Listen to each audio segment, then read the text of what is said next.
எங்க கிராமம் இருக்கு என்பதை இந்த மாவட்ட மக்களுக்கே தெரியாது. ஆனா இங்க எரிவாயு திட்டம் இருக்குங்கிறது இந்த ஊர் மக்களுக்கே தெரியாது.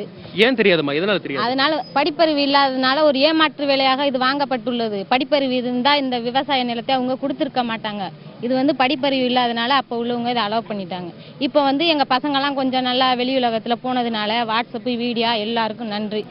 இந்த வாட்ஸ்அப் வீடியோ இருந்ததுனால தான் அந்த மக்களுக்கு இது பரபரப்பாக தெரியப்பட்டுள்ளது. இந்த வீடியோ வாட்ஸ்அப் இல்லாட்டி எங்களுக்கு எதுக்குமே தெரியாது. இதனால எங்க பசங்க எல்லாம் வெளியில உள்ளவங்கலாம் வாட்ஸ்அப் வீடியோ மூலம் எல்லாம் தெரிவிச்சதுனால நம்ம மக்களுக்கு இவ்வளவு ஏற்பட ஒரு நம்ம மக்கள் மண்ணே அசுத்தமாக ஆக போகிறது. நம்ம விவசாயம் பண்ண முடியாது. நம்ம இந்த கிராமத்திலே இருக்க முடியாது.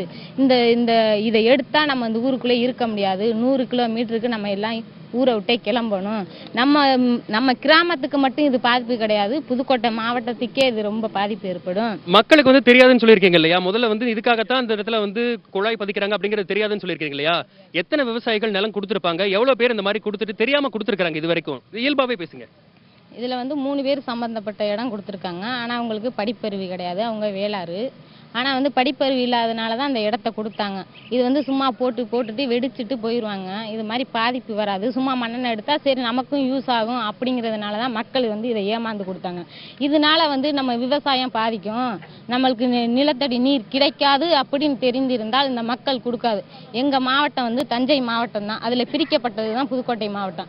ஆனா எல்லா மாவட்டத்திலையுமே தஞ்சை மாவட்டம் தான் கர்நாடகா நெல் விளைச்சதில் ஃபர்ஸ்ட் இருந்து. இப்போ தஞ்சை மாவட்டம் தான் நெல் முதல்ல முதல் இடமா இருக்கு. இப்ப இந்த எரிவாயு திட்டத்தை நீங்க எடுத்தால் விவசாயி நாங்க அனைவரும் எங்க போறது? நீங்க சாப்பாட்டுக்கே வழியில் இந்த எரிவாயு திட்டத்தை நீங்க எடுத்தா சாப்பாட்டுக்கு என்ன பண்ணுவீங்க? சாப்பாட்டுக்கு நீங்க எங்க போவீங்க? காசை சாப்பிடுவீங்களா? அப்ப எங்களுக்குள்ள வசதியை நீங்க எங்க செஞ்சு தருவீங்க? நாங்க எல்லாம் எங்க போறது? இந்த கிராம மக்களே தத்தளிக்குது.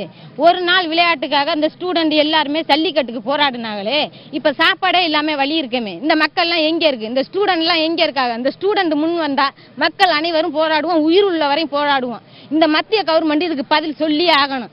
அரசாங்க ஊழியர் எல்லாருமே இதுக்கு பதில் சொல்லி ஆகணும். உங்க ஊர்ல இருக்கிற இளைஞர் எல்லாருமே ஆதரவு கேட்டிருக்காங்க. எல்லா லெக்கிலையும் போராட்டம் நடக்குது. 26ஆம் தேதி புதுக்கோட்டையில போராட்டம். அனைவரும் கலந்துக்கணும். இளைஞர் மன்ற அனைவரையும் கேட்டுக்கிறேன். ஜல்லிக்கட்டுக்கு நீங்க எவ்வளவு போராட்டம் எடுத்து எவ்வளவு முயற்சி பண்ணீங்களோ அந்த ரெஸ்பான்ஸ் இதுக்குள்ள கொடுங்க. அப்பதான் இந்த ஊர் மக்கள் வாழலாம். நம்ம ஊருக்கு மட்டும் கிடையாது, இந்த ஊர்ல இருந்து நாங்க உங்களுக்கு கேப்பே, சோளம், நெல், பயர் அனைத்தும் உங்களுக்கு வேர்க்கடலை அனைத்தும் சாப்பாடு கொடுக்குறோம். உங்க நாட்டுல இருந்து எங்க மக்களுக்கு என்ன கொடுக்குறீங்க? நீங்க எங்க நாட்டுல இருந்து உங்களுக்கு என்னென்ன ஏற்றுமதி இறக்குமதி செய்யறோம்? உங்க நாட்டுல இருந்து எங்க மக்களுக்கு என்ன கொடுக்குறீங்க? நீங்க என்ன கொடுக்குறீங்க? காசை சாப்பிட புரியலா? பணம் அப்ப கடல்ல போட்டு மணல் போட்டு மூடிட்டு எங்களுக்கு அங்கே வீடு கட்டி கொடுக்க போறியா? இந்த மக்கள் எல்லாம் எங்க கூட்டிட்டு போறீங்க? நீங்க அதுக்குள்ள பதில சொல்லுங்க. யார் இதுக்கு கோரிக்கை கொடுக்குறாளோ அவங்க முன் இங்க கூப்பிடுங்க. நாங்க அதோட சாவு வரை ஒன்னா இருப்போம். அனைத்து மக்கள் இங்கே தான் இருப்போம். 26ஆம் தேதி தாலுகா ஆபீஸ்ல போராட்டம். அனைவரும் பழைய பஸ் ஸ்டாண்ட்ல கலந்துக்கங்க. தயவு செய்து சொல்றேன், ஸ்டூடெண்ட் அனைவரும் முன் வரணும். இங்க இருக்கக்கூடிய மக்களுடைய கோரிக்கை என்னவா இருக்கு அப்படின்னா, வாடிவாசலுக்காக இளைஞர்கள் பொதுமக்கள் எல்லாருமே ஒன்னா போய் ஒரு வேற்றுமையை பார்க்காம எல்லாருமே கலந்துகிட்டு இருந்தீங்க. அதே மாதிரி நெடுவாசலை காப்பாத்துறதுக்கு மக்களும் இளைஞர்களும் எல்லாருமே ஒத்துழைப்பு தரணும் அப்படின்னு சொல்லியிருக்காங்க. #சேவ் ஜல்லிக்கட்டு, #சேவ் வாடிவாசல் அப்படிங்கிற மாதிரி எல்லாமே ஐ சப்போர்ட் ஜல்லிக்கட்டுங்கிற ஹேஷ்டாக்ஸ் எல்லாம் ஃபேமஸ் ஆயிட்டு இருந்தது, ட்ரெண்ட் ஆயிட்டு இருந்தது.